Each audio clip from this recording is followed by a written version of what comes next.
It's my pleasure to introduce, hopefully I get your name right. No, Mariya Sweetwyne, I'm kidding. No, Mariya is an assistant professor in the Department of Laboratory Medicine and Pathology, and also a good friend of mine. She joined our department, what, about 3 years ago? Roughly. Well, yeah, so as an assistant professor, 2 years as an assistant professor. Mariya comes, actually, she got her start as a PhD at UAB studying, is it calcinurium? Is that right?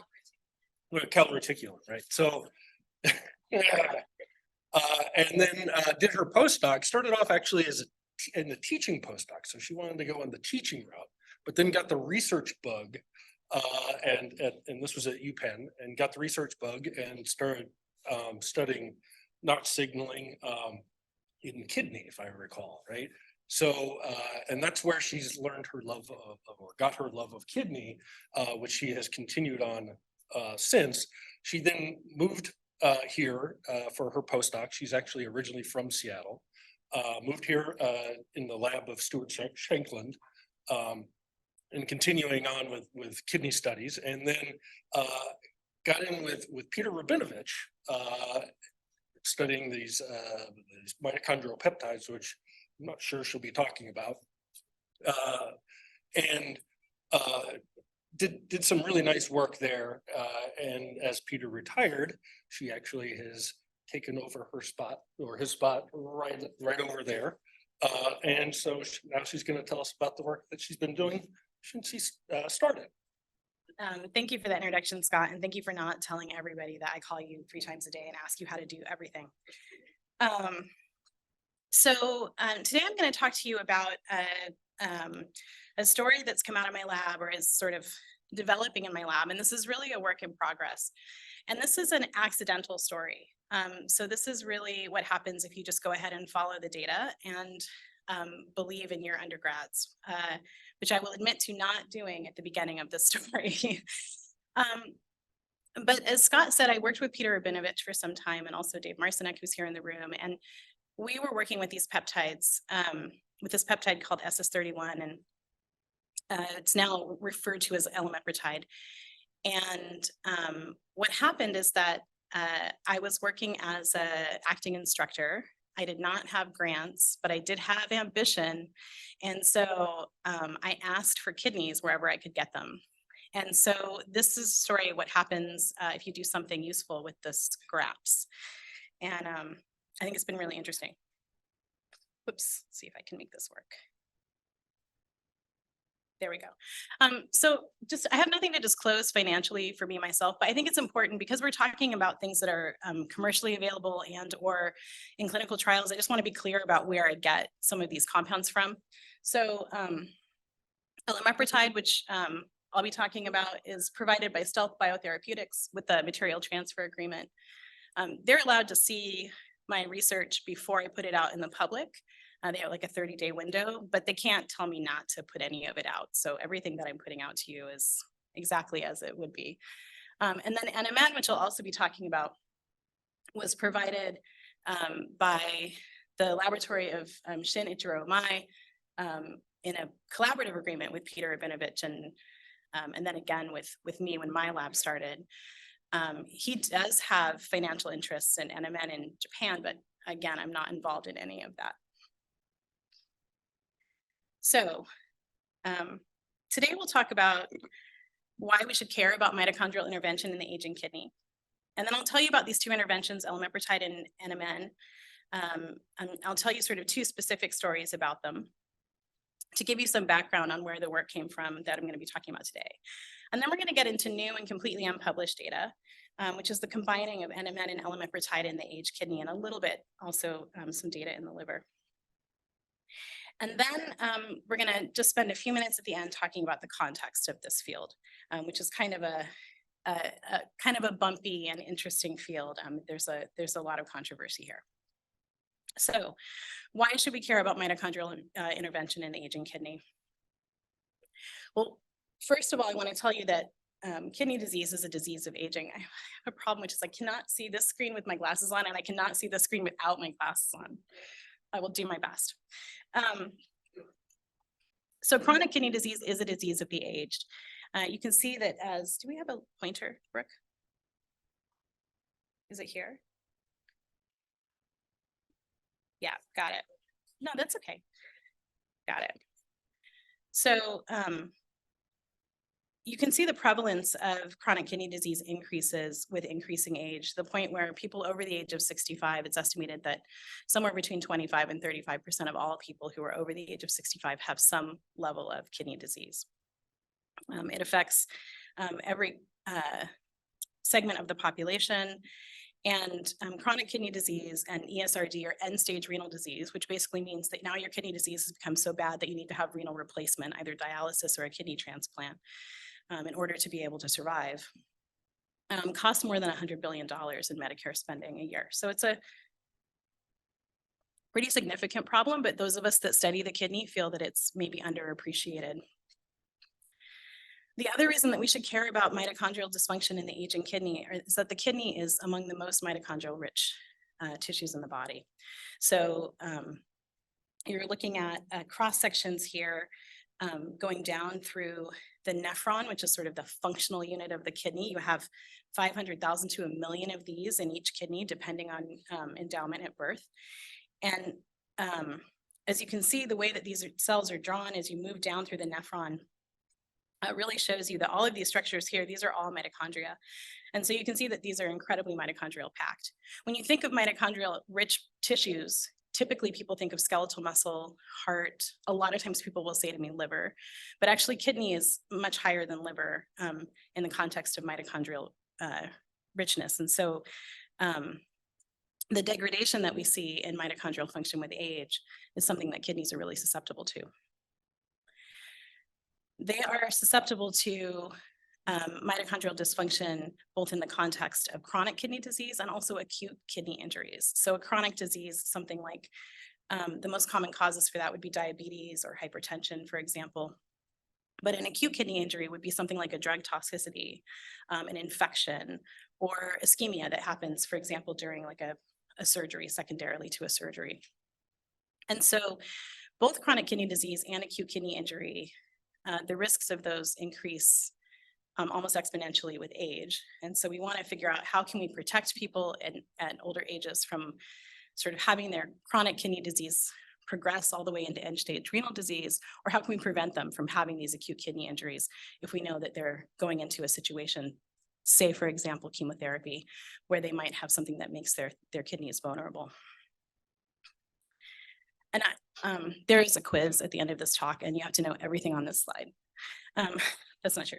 So all I want to point out with this slide is that this is a list of not individual drugs, but categories of drugs that are nephrotoxic, that can damage the kidney.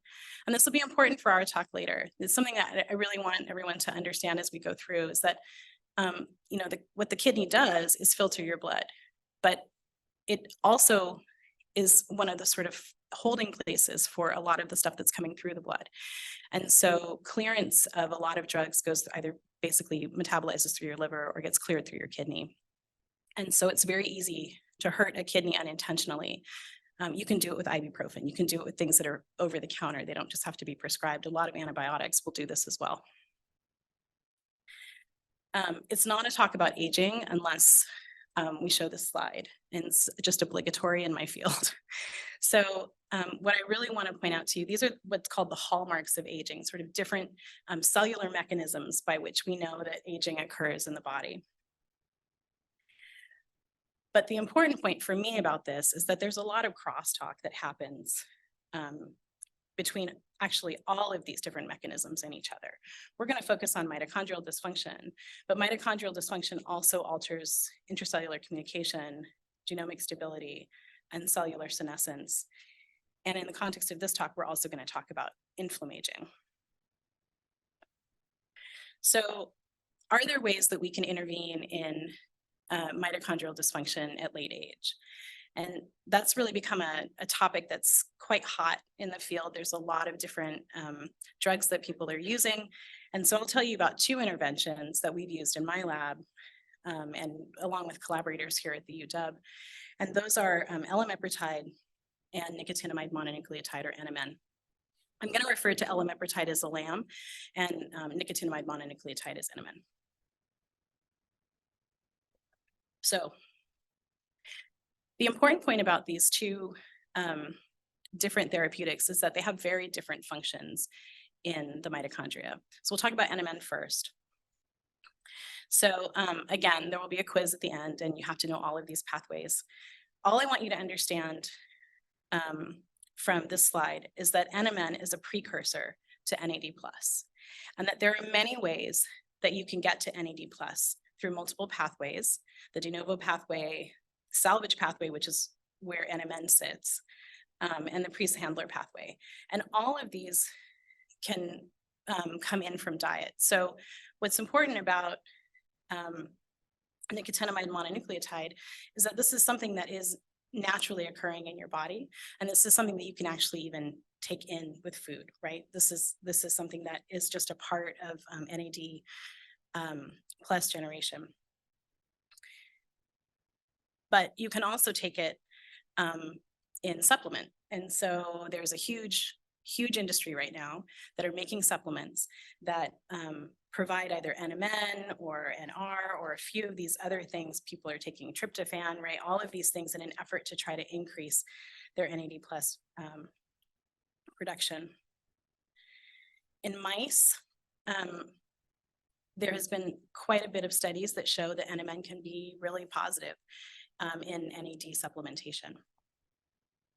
So on the left, this is a paper from Rongtian's lab over here at the University of Washington, and they took these NDEF knockout mice. These are mice that have a disruption in their mitochondrial transport chain in the complex 1, and they have a reduction in their NAD+ levels.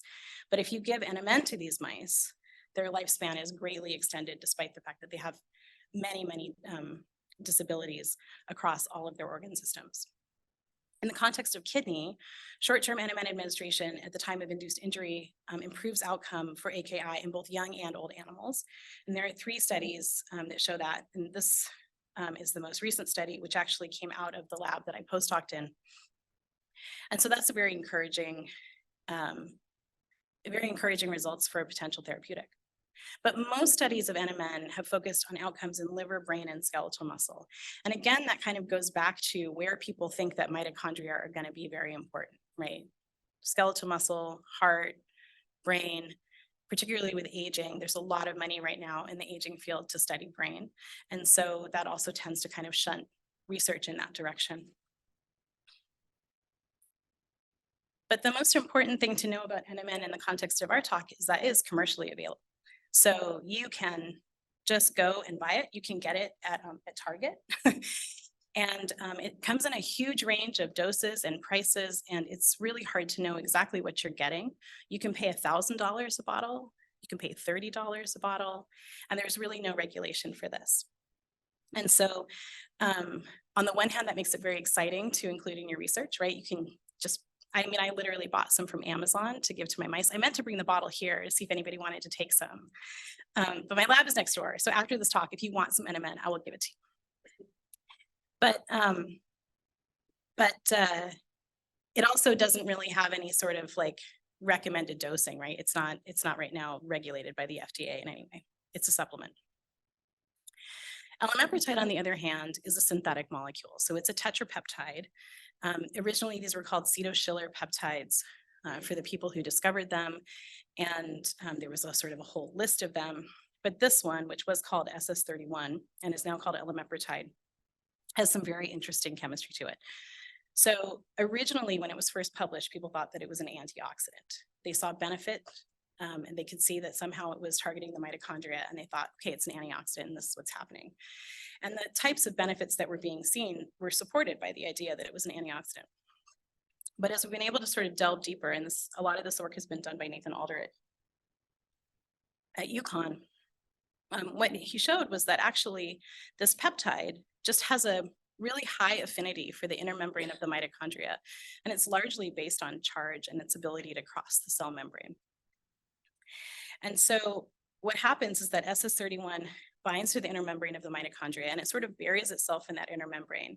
And there's a special phospholipid in the inner membrane of mitochondria called cardiolipin. And so it seems to prevent cardiolipin from becoming peroxidized.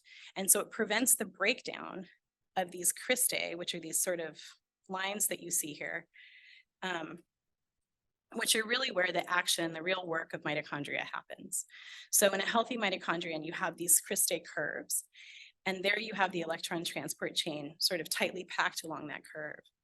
But when you start to lose those curves, the electron transport chains then now no longer are able to kind of assemble in the way that they want to. And so you lose some of that ability to have efficient respiration, and you increase the amount of reactive oxygen species that you're making. And this is just a picture. These are cardiomyocytes, and this is just a picture showing that in normal oxygen conditions, the cristae of these mitochondria, which are these yellow lines that you see all packed together, are in really good shape. But you can see here that with this ischemia injury, the mitochondria were damaged and a lot of those cristae are missing. And when you include Elamipretide with that ischemia injury, you protect those cristae in large part. And so what's interesting about that for Elamipretide is that, so NMN is functioning by interacting through the production of NAD, which is going to increase the energetics of mitochondria because it's important for the TCA cycle, and it's also going to be important for sirtuins, for example, in aging. But what Elamipretide does is it just sort of shores up the mitochondria where they're at. And so I think you get different outcomes with these two things because both of them can affect the energetics. But mitochondria are more than just powerhouses of the cell, despite what you may have learned in high school biology. And so they do a lot of other things. Yes, they produce reactive oxygen species, but that's not always a negative. There's a lot of positive reactive oxygen species signaling that's very important for normative physiologic function. They regulate apoptosis, autophagic flux. They're very important for ion metabolism and heme production. And they also can regulate the cytoskeleton, and they're critical for calcium homeostasis. So dysfunction from age and disease can affect any of these mechanistic pathways when you have dysfunction in the mitochondria, but the consequences of that are going to be very tissue and cell specific based on whether or not those cells and tissue are more reliant on one particular aspect of what mitochondria do or another. So what does Elamipretide look like in the aged kidney? So these studies came out of a collaboration between Stuart Shanklin's lab and Peter Rabinovich's lab when I was a postdoc in Stuart's lab. And this is how I ended up moving over to Peter's lab. And so I'm just gonna give you kind of the highlights because it's a paper well in the rearview mirror, and I think I can probably dine on it only so many more times before I have to move on. But basically what happened is we gave Elamipretide to the mice in these osmotic mini pumps. So they were just getting a steady dose of Elamipretide all the time, and they got it for 8 weeks. And we started at 24 months of age. And if you're not familiar with what an old mouse is, a 24-month-old mouse is somewhere around like 65 to 69-ish years of age. And so this is a good place to start, particularly it turned out to be a very good place to start for kidney disease. When I look at aging mice and I look at their kidneys, really between 24 and 26 months of age is where I start to see a big kick in the amount of pathology that you can pick up in those kidneys. So the mice were given either saline or saline with the Elamipretide in these pumps. And after 8 weeks, they were pulled apart, and many different things were analyzed with them, but we got the kidneys. And at the time, the kidneys were given to me blinded. And in fact, I mean, deeply blinded. I had no idea that the study was even happening or what was going on. I was a new postdoc. I'd been in the lab maybe a couple of weeks. And they just gave me the kidneys and they said, can you just look at these and see if there's like anything you can kind of like see, was really the direction that I got. And so I took the kidneys and I put them on the microscope and I sorted them. And the thing that stuck out for me was that there was glomerular sclerosis. This is the glomerulus of the kidney. So it's that first place in the nephron where you have this passive filtration, but it's not the tubules, right? It's the other cells. And so the thing that really stuck out was that there was a lot of glomerular sclerosis in these mice. I didn't even know that these were old mice. And so I came back and I said, well, I didn't really know what I was looking for. So I just sorted them on the basis of the amount of glomerular sclerosis that I saw in the kidney.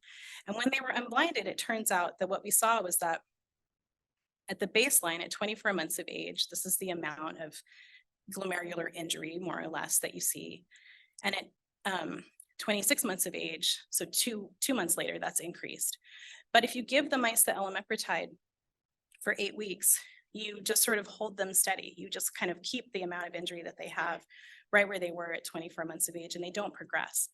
And it's hard to explain how exciting that was, actually, because we didn't really know that there was anything that you could do to prevent the progression of just sort of normative aging in the kidney. And so this was something that was actually really, really cool to see.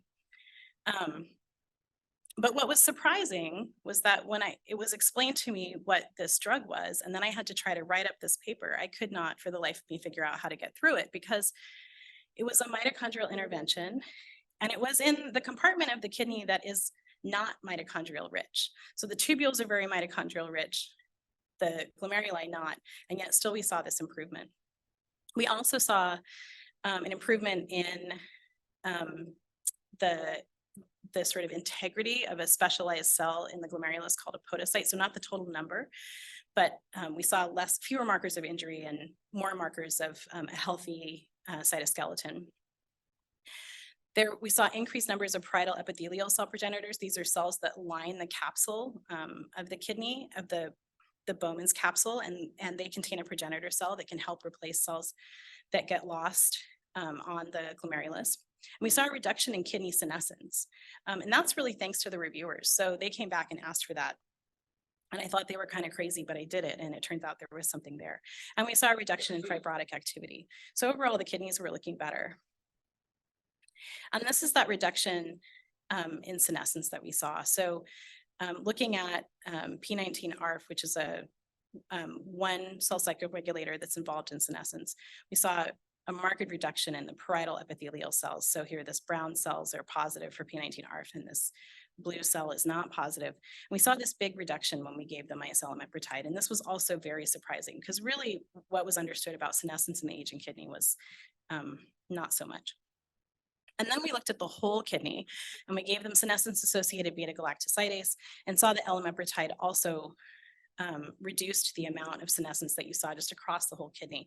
And what you're seeing here is a pretty large section of the kidney. And these dark streaks that you're seeing, those are actually tubules. So we're also seeing this reduction in the tubules, not just in the glomerular compartment.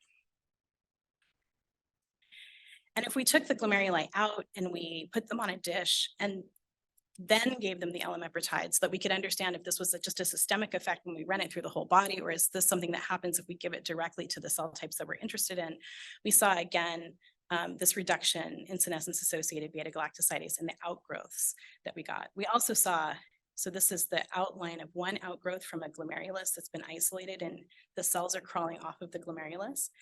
And here is the outgrowth from another one from the exact same mouse, but this one treated with Elamipretide. And so we also saw that the cells were doing much better. And these are from 26-month-old mice. So these are very old mice. We already know that they have quite a bit of kidney injury, but we're getting this protection even when we look at this in vitro.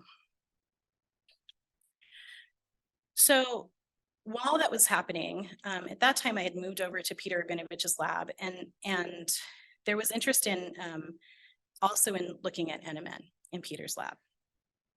And so Peter was actually a heart lab. And so I came and just was sort of the weird kidney kid that sort of like hung out in the corner with my kidneys, and everybody else was working on heart. And they did a study where they implanted the pumps, the Elamipretide pumps again, but you can deliver NMN through the drinking water. And so you could do the combined treatment by just giving the mice that were implanted with pumps the NMN drinking water. And so they started with 24-month-old male NA mice. The intervention again was for 8 weeks. And the concentrations were based on previously published studies. So the NMN is on the high end. It ends up being about 1.1 to 1.5 grams per day for a human, but it's not at the top of the range for treatments for rodents. So typically the research that's been done is usually somewhere around 500 milligrams per kg per day. So we were actually on the lower end of that. And so they isolated the hearts and they also did functional measurements. And what they found was really neat.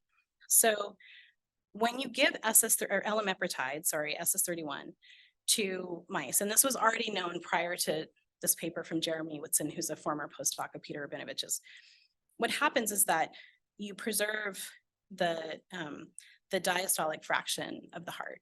So that's the relaxation of the heart. So the hearts were able to relax better. In an older mouse, the hearts get stiffer. And so they don't relax as well, and they also don't pump as well.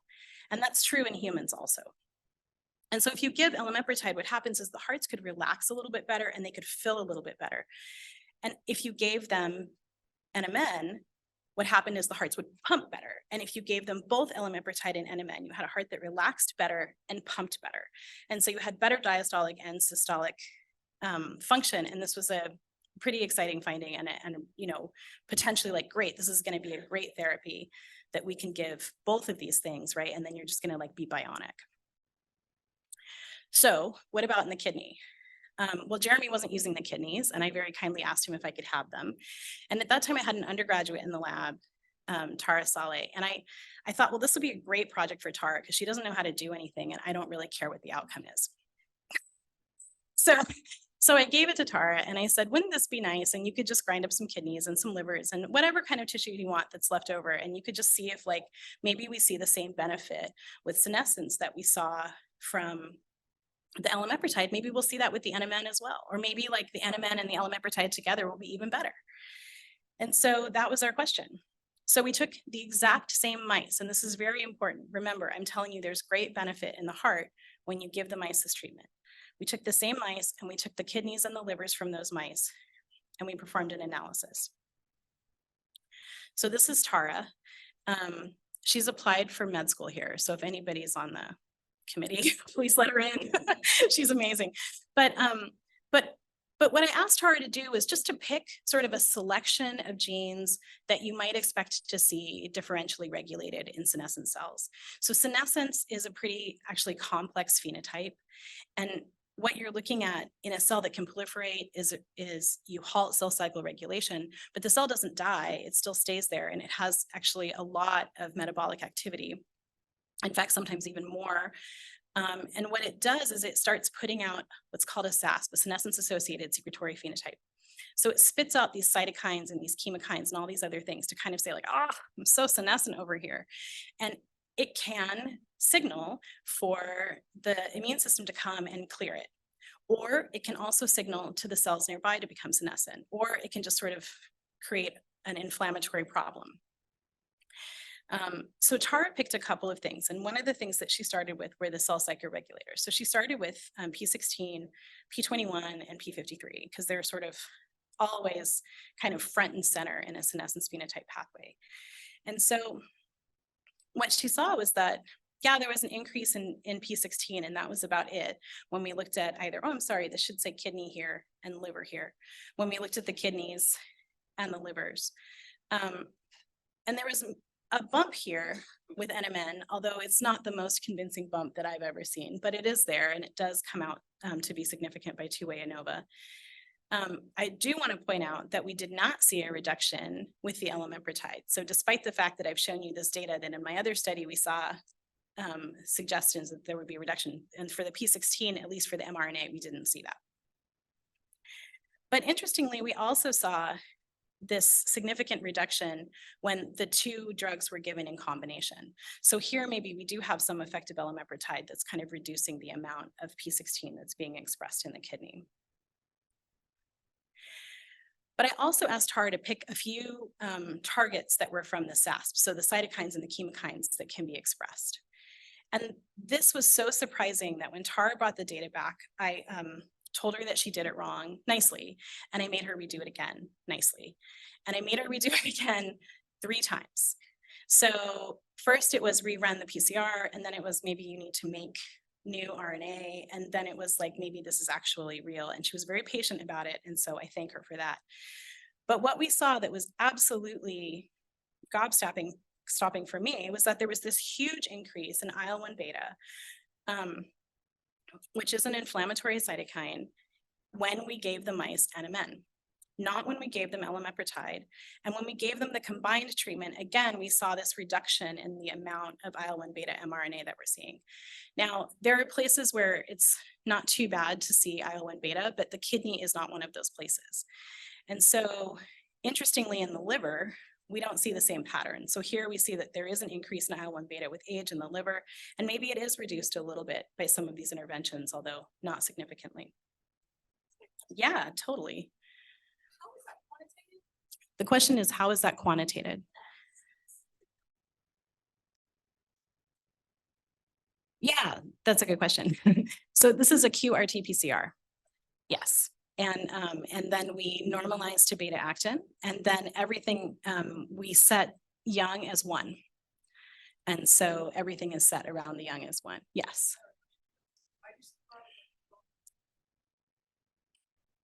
Am I surprised that we don't have a difference between young and old in the kidney? No. Yeah, I'm not actually. No. So really, IL-1 beta in the kidney is a real problem. And so you don't, the kidney is a little bit immune protected. And so, it hasn't, I've looked because we had that same question. But no, we weren't surprised by that. Thank you for asking questions. It's so relaxing. Like, let's just chat. Okay, so my big question then is, where is this IL-1 beta coming from, right? And so the prevailing literature, and also Hans-Jochen Anders, I think I'm saying his name right, I always flip it around, has done a ton of work on IL-1 beta in the kidney. And he says, and I asked him specifically recently on Twitter, like, what do you think of this? And he was like, no, categorically, it only comes from inflammatory infiltrating cells. That's it. But I didn't know that before I asked Tara to do RNA-ish, so that we could try to understand where this RNA was coming from. The kidney is a really heterogeneous tissue, and actually the injury itself is really heterogeneous, aside from just the fact that there's more than 20 cell types that are sort of all, acting in concert. And so Tara did this RNA-ish, which is a way to look at RNA expression on actual tissue. And what she found was that, yeah, we definitely see these like interstitial cells, which are likely infiltrating cells that are strongly expressing the RNA-ish. But we're also seeing what looks to me like very specific expression in cells of the proximal tubules and the distal tubules. So the call is coming from inside the house. It's not just coming from infiltrate that's being pulled in. And this is something that's kind of surprising. Just as an example, that's what a young RNA-ish looks like on the left. So we're not seeing any of that fuchsia coloring, and we see a little bit again in these sort of interstitial cells here. And this is from an old mouse with Elamipretide. And so you can see when you're thinking about grinding up a kidney and looking at the RNA, and you asked me, was I surprised that it's not different with age? No, because you can see that it's a pretty limited expression. So Tara wanted to know if that IL-1 beta that we were seeing was actually kicking off any kind of signaling cascade. And so she looked downstream to CCL2 and CXCL10, which are directly downstream from IL-1 beta. And she found the same pattern again. So again, looking at the kidney, she saw that NMN had increased CCL2. There was no response for CXCL10. We didn't see it either in the kidney or in the liver. And again, in the liver, we had a pattern that did not recapitulate what we were seeing in the kidney at all. And so it looks like, yeah, this IL-1 beta signaling is real, and it's actually part of an inflammatory cascade, and it's only happening when we're giving the mice this NMN. So what about the macrophage recruitment? Here it gets a little bit disappointing and murky, I'll be honest. So we definitely saw macrophage recruitment. And this is an NMN mouse. This is a young mouse, just for example. But when we looked at sort of trying to figure out how to quantify that, again, there's so much variability across the tissue. And so we looked at quantifying that, and we decided to bin it and put it into a histogram that basically just says what percentage of the sections that we looked at had 0 macrophages, or 1 to 5, and so on. And so we don't see a big reduction there with NMN, although maybe we've shifted it a little bit, but it does look like we're getting some protection with the Elamipretide when we're looking at the macrophage recruitment itself. And then finally, what about the injured kidney? And so Tara looked for a conveniently named kidney injury marker 1, which, believe it or not, marks kidney injury in the kidney, primarily in the proximal tubules. And it's not robust, but we see a similar pattern there with our NMN mice. We did also do RNA-ish, and we can see that we have both proximal tubular injury and distal tubular injury, but we weren't able to quantify this because RNA-ish is a little bit sensitive to the fixation of the tissue. And so many of our tissues were fixed in paraffin too long, and so we weren't able to get usable-ish from some of them.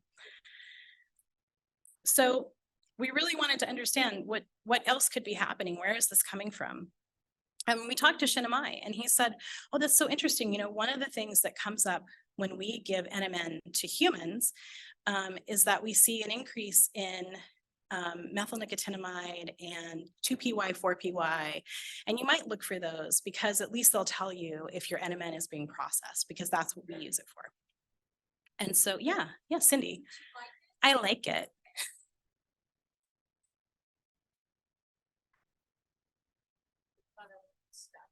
Yeah, that's a really good question. So Cindy's question was, how pure is the NMN? So the NMN that Shin's lab provides is extremely pure. And so we do know there isn't other stuff in it. That's sort of their bread and butter. It's what they do. The NMN that you buy from Amazon, for example, I gave to Alessandro Bito here in the department and asked him to spec it for me. And he came back with like, yeah, it's like 30% NMN. So if you guys want some 30% NMN, don't forget the offer still stands. It's in my office. But yeah, but that's a really good question. And I think I think that's also a really good question when we think about all of the different outcomes that we see across research. Is we don't have some standard, right? And it's not required that people test the purity and really prove that the dosing that they're giving is the dosing that they're getting. And, you know, kinetics isn't something that I've done. It's not something that I think is done routinely. And so, yeah, that could very much be affecting sort of the whole field and how we understand it, you know, as a community. So we went, yeah.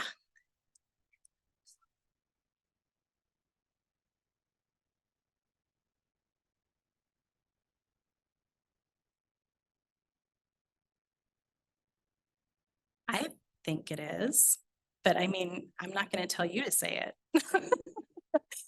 Yeah, I mean, I think that it is, right? I'll keep showing you why I think that it is. I'm cautious with it because this is an important finding that I'm presenting, but it also is one that has a lot of implications scientifically and also financially for people who care. And so I want to be really cautious about like how I put it out there. But yeah, we think that that's the line that we're seeing, is that there's some injury that's coming from NMN, but we think it's only happening in the aged kidney. So I'll show you why we think that now. So we collaborated with Melanie McReynolds and her lab with Pravina Prasad and Bernita Jenkins, who are at the University of Pittsburgh. And Melanie is really, really, really passionate about NAD flux. That's what her lab does. And so they're really kind of the perfect lab to get at this, because actually looking at NAD metabolism is pretty tricky. It's kind of transient. And if you're not very careful with how you handle the samples, you can get really variable results. And so we worked with Melanie ahead of time to try to understand what we needed to do to make sure that she had the best input to give us the best output. And so we did endpoint serums. Now, again, remember that I'm doing this project and Tara is doing this project kind of from scraps, right? So we had serum in the lab. We had some urines, but not all urines. We had some kidney tissue, but we didn't have like longitudinal serums, for example. So if there were things that I would go back, if I was going to redo the whole project from the beginning, there were different kinds of questions that we'd be able to ask. Although honestly, we never would have done it because we did not expect this outcome. We were just looking at like endpoint, senescence, it'll be fine. So what Melanie came back at us with was that she was able to run our metabolomics on our serums in both negative and positive ion mode. The positive ion mode really gives you a better look at what's going on with NAD metabolism. And so from those, we found that there were 15 with age effect, 11 with NMN effect, and 1 with Elamipretide effect, meaning driven by those treatments. And I'll show you that. So big thanks to Ben Harrison and the Promise of the Lab, because you always think you want big data until you get big data. And then you're just so bummed with your big data. You're like, oh no, this is like a million numbers and it's meaningless to me. But Ben did a really great job of helping us sort of get through a workflow. And he did this with the technician in my lab, Phoebe Kaiser, who, as it turns out, is kind of an R-whiz, which was great because it's not even why I hired her. And that's just been a total boon for me. So Ben took Tara and Phoebe all the way through sort of the analysis of our metabolomics, and this is what they were able to come up with. So this is a PCA plot, and what we're asking with this plot is how related are different treatment groups to each other. And so this is the young, and this is the old, and we're only looking at those related to the NMN treatment. So these are untreated young and untreated old serums. And this is the young NMN. So you can see there's a little bit of divergence there, but really the young and the old metabolome is sitting pretty close, at least on this plot. But here's the old plus NMN, and here's the old plus NMN and Elamipretide combined. And so we could see that there's really this sort of like NMN driving signature that's happening in the metabolites that we're pulling out of the serum. And this is the same thing, just looking at the Elamipretide treatment. Here's the young, here's the old, young Elamipretide, old Elamipretide, almost no shift at all from old. And then here's that combined treatment again, sort of sitting way off on its side. So the NMN is definitely doing something with respect to the metabolome that's very different than what we were seeing with Elamipretide. Now, I will apologize in advance for the next slide because it's a heat map.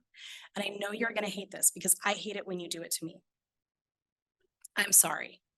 So the heat map that we got back had many more squares than this, but we wanted to know which of these things that are changing are actually changing because they're being driven by age or because they're being driven by treatment. And so Ben was able to help us through that.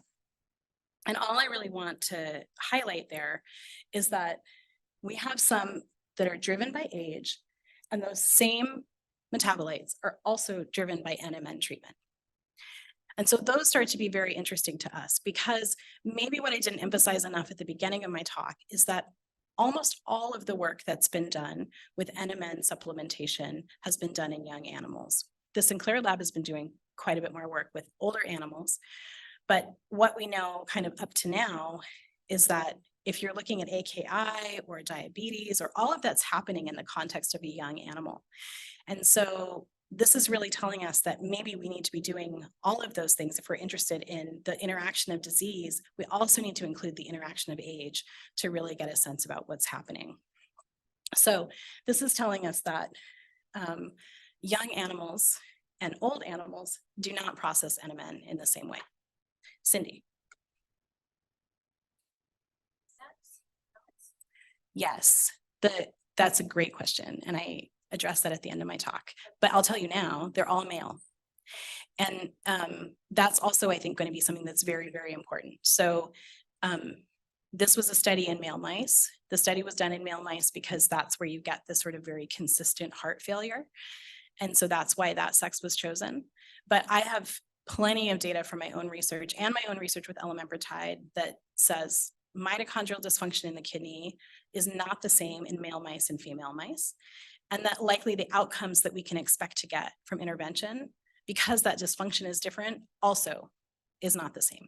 And so when I give Elamipretide to old male mice on a long-term high-fat diet, Elamipretide protects their kidneys from proteinuria to some degree, significantly, but not completely.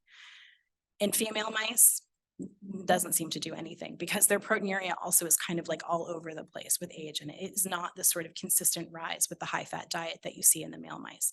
So that's going to be something that, and that's actually something that my lab is really interested in, you know, sort of moving in that trajectory and kind of pulling all of that together. Remember, scraps. So, right. So we've got these candidates now that are, you know, maybe very interesting because now we've got both an age and an NMN interaction. And then they took that all the way through just using the NMN metabolites that we found.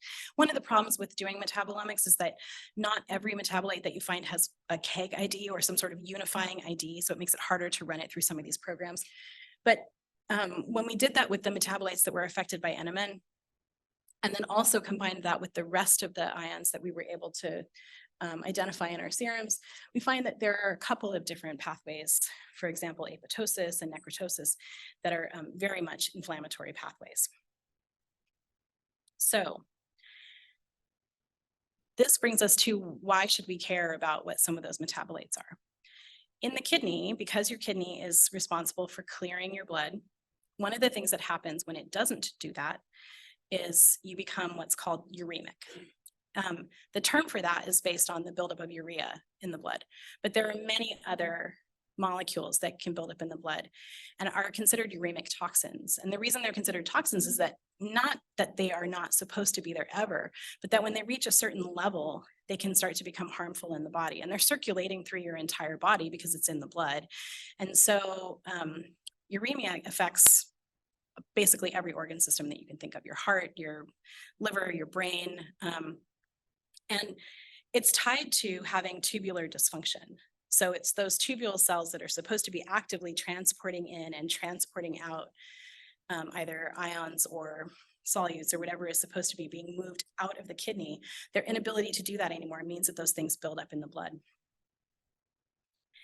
And so there are a lot of things that are classified as uremic toxins. Also, very cautiously, want to be very clear, just because something is classified as a uremic toxin doesn't necessarily mean that we know that it's actually toxic. So basically, these are things that are found when you like dialyze a patient, or you take a patient with chronic kidney disease and you look at their blood versus a healthy patient. But really parsing out each and every single one of those molecules and determining whether or not that molecule is the one that, you know, caused your brain fog or caused your, you know, blood pressure to climb or any of those things is a much more complicated process. So here's a whole list. It will also go on the quiz, but all I want to show you is that one of the things on this list of confirmed uremic toxins is a molecule called 2-PY.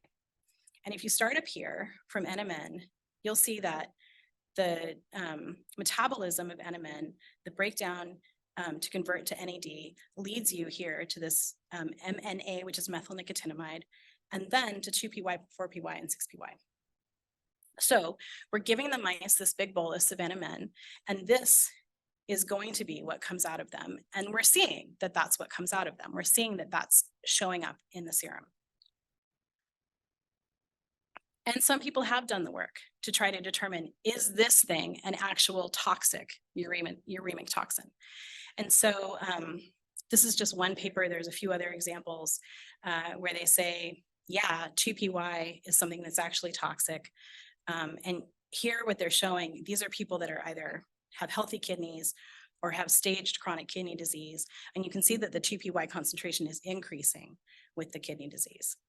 But again, just because you see something there doesn't necessarily mean that it's doing anything bad to you. But we were really interested in that. And there's been a conversion problem, and I apologize that we've lost some colors, not that it matters. So we were really interested in that, but here's what we see. When we look at the 2-PY, sorry, there's been a conversion problem, and we've also just trust that the bars show significance. There's stars up there that you can't see.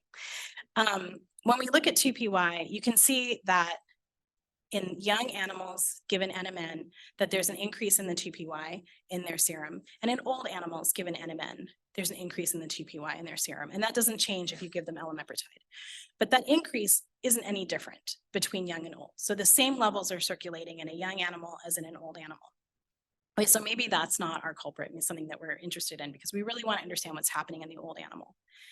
But here's another candidate. So there's also that methyl nicotinamide that I told you about. And this is a study that was done at a VA looking at what happens to soldiers and after combat injury. And so people with a higher level of methyl nicotinamide either had to have renal replacement therapy, so dialysis or a kidney transplant, or they died. Or they were more likely to have severe acute kidney injury, or rather, people with severe acute kidney injury were more likely to have higher levels of methyl nicotinamide. So then, okay, maybe this is a candidate that we're interested in. Oh, such a bummer about the colors and the stars. I worked so hard on those colors and stars.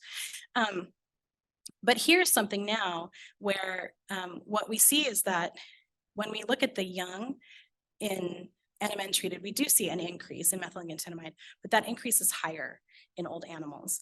And so this is just showing you that in a young animal, from young to young plus NMN, there's an increase. From old to old plus NMN, there's an increase. But that this is also significantly higher in the old than in the young animals that are treated with NMN.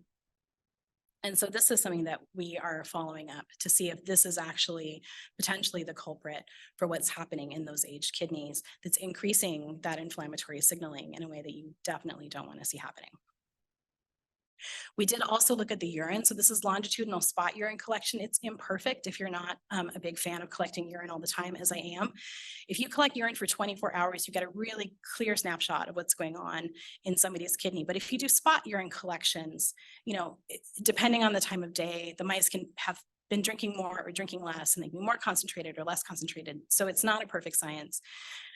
But what we see, which is really surprising, is that there's this big bump in methylnicotinamide that's coming out of the urine at day 2, and then it sort of drops back down and gets closer to sort of the baseline. And so we're wondering if maybe what's happening is that although we don't have longitudinal serums that would allow us to see if those two things were crossing, what we think is happening is that it's building up in the kidney. And the reason that we think that's happening is that there's tubule damage in aged kidneys in all of them.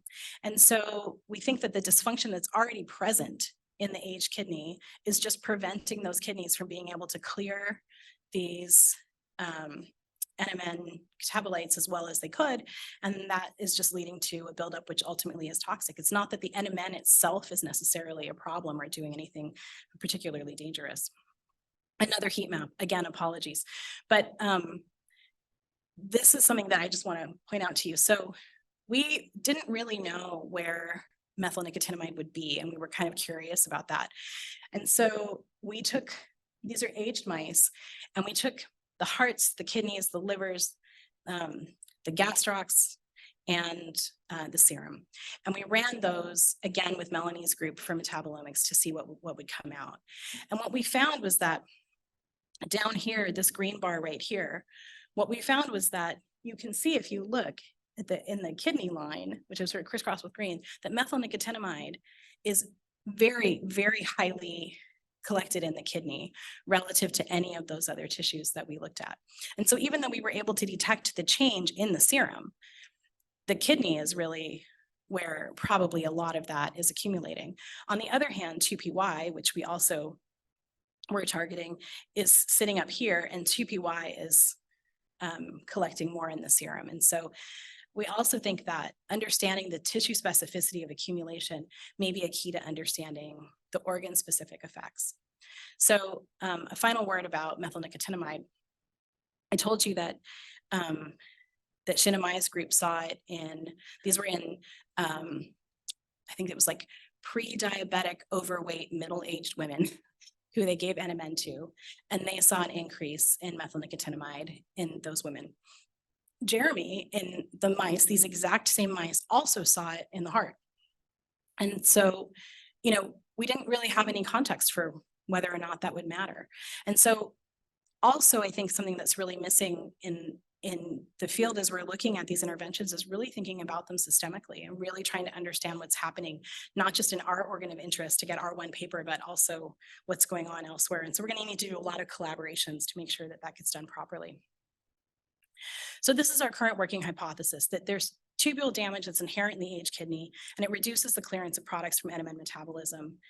And we haven't talked that much about the Elamipretide, but we think that Elamipretide mitigates some of the mitochondrial injury that is happening from that buildup of the catabolites. So we don't think that the Elamipretide is doing anything. I mean, when you look at the metabolite levels in the combined treated animals, they're exactly the same as the levels that you see in the single NMN treated animals. So it's not that it's changing those uremic toxins, it's just maybe that it's protecting the mitochondria from some of that damage and cutting through that feedback loop a little bit. Okay, so a couple of caveats. I just have like a few more slides. So the NMN concentration, if scaled for human consumption, is high, but remember, NMN, you can buy it on Amazon, so there's nothing to stop people from taking buckets of this stuff. The Elamipretide concentration, if scaled for human consumption, is low. So the company that puts it out, Stealth, is now using it in clinical trials, and they give about 2/3 more than we give the mice. So that's work that's ongoing in other labs to see if that's going to change the outcome. But we've been using that dose and seeing effective responses in various age tissues in the mouse for over a decade. So to Cindy's point, these studies were in a single sex. And so that's another thing that's really important to keep in mind. And then the next steps for our lab is, I didn't really show you that much what the kidneys look like. We definitely see damage in the NMN treated kidneys, but because it's so heterogeneous, we've had a really hard time figuring out how to quantify that in ways that are meaningful. And so hopefully we can get some of our DLMP pathologist friends to help us with that, to make sure that we're doing something that's actually meaningful quantification. And our next step is, we would like to know, could this actual metabolite be responsible for the damage? And so we'll be taking methylnicotinamide and putting it on aged tubule cells and young tubule cells from primary mice. So finally, a last word about the context of NMN. This is a study that was put out by a Japanese group that showed that if you inhibited, glasses again, if you inhibited or knocked out rather NNMT, which is an enzyme that sits here in the conversion point between NMN and making methylnicotinamide and 2-PY and 4-PY, that sort of whole pathway that I showed you, that you actually reduce fibrosis in a ureter obstruction model. So you basically tie off a kidney and you create injury in one kidney. And they saw that there was a reduction in the methylnicotinamide in their knockout mice, even when they had this injury on top of it. And there was a reduction in N-methyl-2-PY and N-methyl-4-PY, which we also see in our list. And they also saw that there was an actual reduction in the fibrosis. So it actually translated into a better tissue. Okay, so that maybe suggests that these things are potentially toxic. And then a year later, they put out this article that said, it is not an old uremic toxin, this fibrotic kidney model, and don't worry about N-methyl-2-PY. And their conclusion was, they're not uremic toxins, but are actually potential therapeutic agents that have antifibrotic effects in CKD. The study was done, by the way, in mice of indeterminate age. They don't report the age, but we can assume that it's not old. And so it's the same author for both of those. And it's just important to note that that author is also the lead principal investigator on a study that is giving NMN to humans for a clinical trial. And so there's a lot of sort of overlap in the work that's been done in this field, and also in who's benefiting from the work that's been done in this field. And so I'm not trying to call anybody out in particular, but I just want people, as you're going forward, to think about this with a real note of caution, because there's been quite a lot of hype in the field. You may have heard of the argument between David Sinclair and Charles Brenner about which precursor for NAD is better. They've been really vocal about it. Both of them are involved in companies that make either NMN or NR, and they're both benefiting financially from this, but also creating a lot of noise. And so, debates aside, I just want to say that the public is following our science, and they pay for it. And so it's really important that we take time to understand this, and that we understand it in a context that's very diverse across organ systems, across ages, and in the context of different disease modalities. David Sinclair has been very vocal about the fact that he takes a gram of NMN a day, and people are following his science. So here's some more NMN you can buy from Target. That's literally just a bucket, a powder of NMN. I mean, you can just shake it up, and take a ton of it. And people are taking it as an anti-aging medication. There's some positive reviews, there's some negative reviews, but it's something that we as a scientific community need to be really responsible for. Thank you.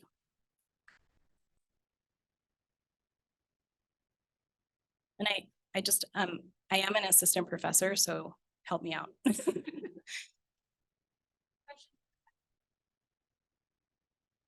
Scott.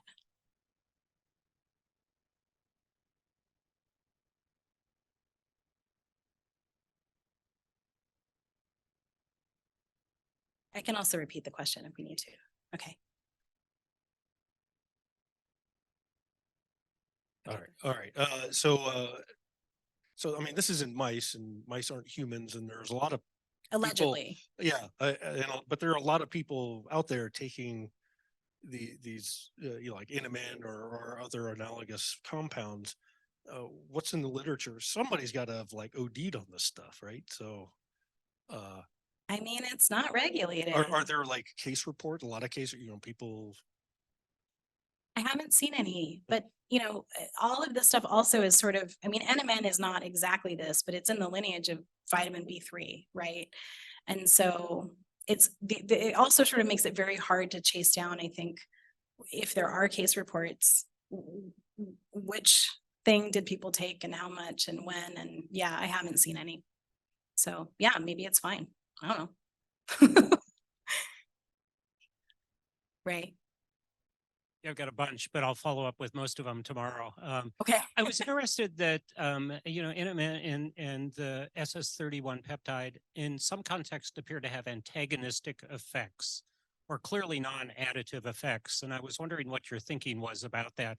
Are these two fundamentally different mechanisms that are fighting with one another in the kidney as it ages, or do they sometimes cooperate? I mean, what's your current thinking on this? Yeah, so I think so they are very, very different mechanistically. Mhm. And I think that, I mean, what I was saying is still what I think. I think that when we see this sort of reduction coming through from the Elamipretide, we're just seeing basically a reduction in injury that is mitochondrial damage driven. And so maybe you're sort of taking back some function that's not there or was, reduced in an aged tubule cell, and you're kind of like balancing it that way. I did not talk about, just in the interest of time, I did not talk about what the metabolism of the Elamipretide looks like. Although those changes were slight, we did get some that were significant. And it does look like maybe it's the tryptophan pathway. And very interestingly, NAM is something that showed up as being both age, NMN, and Elamipretide responsive. And so that is, I think, in the Priest-Handler pathway. And so there is some sort of convergence on this NAD, but from two different directions. I mean, you mentioned right at the end that NNMT seems to be an important enzyme, in terms of regulating metabolism. Is the expression of that in any way, sex biased? Or I'm thinking about explanations for sex specific differences in kidney disease or kidney disease risk. I'm wondering about expression and polymorphic expression. Yeah, I don't know. I As a haven't function looked. of That's a sex. really good question. We have not, we got the primers to look at some of the the mRNA, at least for some of the things that would be sort of sitting in those pathways, and then the qPCR machine broke, and so we just haven't gotten to it yet, but we still have the primers for that because we do have that question. But I don't know about the sex specificity. Dave.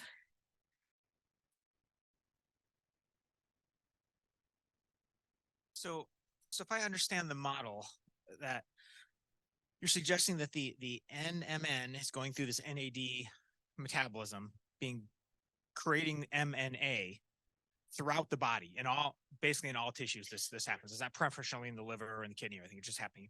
Then that is being excreted, and then it's accumulating in the kidney. Yeah. And then you're only seeing it.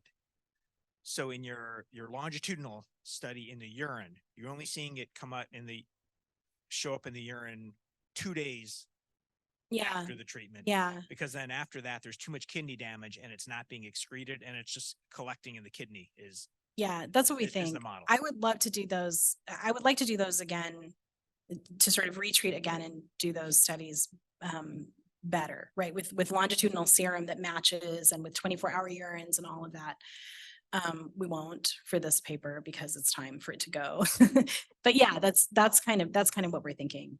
And then also, just because we're seeing that it really clearly accumulates in the kidney preferentially above any other tissue. That's also the other thing that we're assuming is part of the process. So then if you were running a human trial, and you Yes, wanted to monitor for something like this, right. you couldn't. Because Well, what would you look for? Because it's not showing up in the kidney after. see it in the initial serum, right? So yeah, Oh, okay. realistically, right. You're not going to do a Okay, so you clinical have to trial. take- You're okay. like, oh, I'm just going to biopsy your I kidney forgot every you 2 do days. it. Okay, you do see in the serum. Yeah. But we do see it in the serum. And that's, I think, the other thing that's important about this study is that what we're suggesting is that this is not unfindable, right? Like we found it accidentally. And so there's no reason that you can't be monitoring people's, kidney function sort of before, during, and after. And then also looking at what's going on with metabolic changes. And you can also detect IL-1 beta, for example, in the urine. I mean, you could be looking for cytokine secretion in the urine. There's no reason not to do that. I mean, it's expensive, but you should still do it.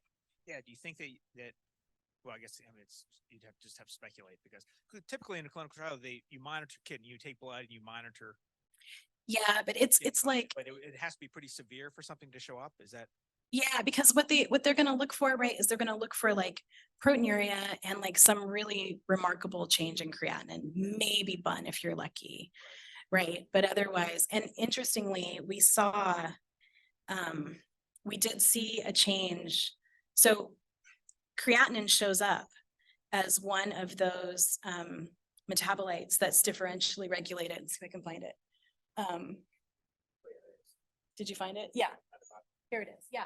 So, right, it shows up as something that's actually differentially regulated in the NMN, and it's lower. And so it's hard to know what that actually means. But maybe that's due to, you have less loss of muscle mass, right? That would affect it. So, which has been shown with NMN treatment, and certainly the hearts were in better shape. So the livers seemed like they were doing fine. So it's really just the kidney from these animals. That's so nice that you guys are asking all these questions. I appreciate it. Okay, so these are all like the same strain of mice. Yeah, they're all the same mice. So I just wondered if if you were going to continue these studies, would it be valuable to look at a different strain of mice or, see if it's sort of generalizable across mice? Yeah, sure. I mean, that's also a big problem in mitochondrial dysfunction research in general, right? Or aging research in general. We're all pretty reliant on the NIA aging colony. They're making more outcross mice now that are aging. And so that's going to make it better for people to have more diversity. But for a long time, it takes 2 years to make a 2-year-old mouse. Sometimes it takes 3 years to make a 2-year-old mouse, I've discovered, if you actually generate the mouse yourself. And so that's a long gamble on yourself in your research. And so people tend to use what's available, which is the National Institute of Aging will send you these mice that are already aged. And I know so you may have indicated not much is known, but just what is yours, I guess, speculation on what is the MNA doing to injure the kidney I don't cells? know. I don't know. I really don't have a sense of what that would be. So there's some literature that suggests that actually what it can be doing is hitting the mitochondria. And so that is an interesting, obviously for me, that's a particularly interesting mechanism. And we plan to look at that in our cells. So we do plan to see if that's something that's happening directly in the cells. But I don't want to speculate too much because I feel like it's already controversial enough. Charlie. So that's a very nice presentation. Aging is obviously a very complex phenomenon, something I have direct personal experience with. But I'm going to step back and just look broadly and not get into specifics and just think in terms of the kidney problem. So like most older people do not get kidney failure. And most older people certainly don't get uremia and things. So in thinking about these things, and yet all of us in this room, if we were to step into the bathroom and give a urine sample, you would find that we were excreting cells from throughout the nephron in those samples. So we're constantly in a state of depleting renal cells, but we don't go into renal failure. So there's a huge element of regeneration and repair. Mm-hmm. And I think as you do future studies in this, I think that's really needs to be balanced into some of this to see if some of these mechanisms actually are creating a reparative state. And there's now the molecular tools that you can actually directly reference into atlases. So you don't have to do all of the specific experiments, but you can look at the expression of the metabolites and these things in that setting, and you can put them into cell niches that are either reparative or damaged and things. And I think it might really bring this up a notch, or in the future, you know, as you do your studies. Yeah, no, that's a really good point. So I think what you're saying also is that, you know, and it's kind of what I've been trying to sort of say all along, is that just because you see that something is up doesn't mean that it's not doing something functionally positive also. And so sure, maybe the IL-1 beta that we're seeing shoot through the roof is because, you know, we're somehow telling those cells that they need to be turned over. I don't think so, based on looking at the kidneys. They don't look great. And so I'll be surprised if that's the outcome in this context. But that's certainly a possibility. I'll tell you now, I have no plans to do any more NMN research. It was an accidental one and done is my plan, but. Well, thank you.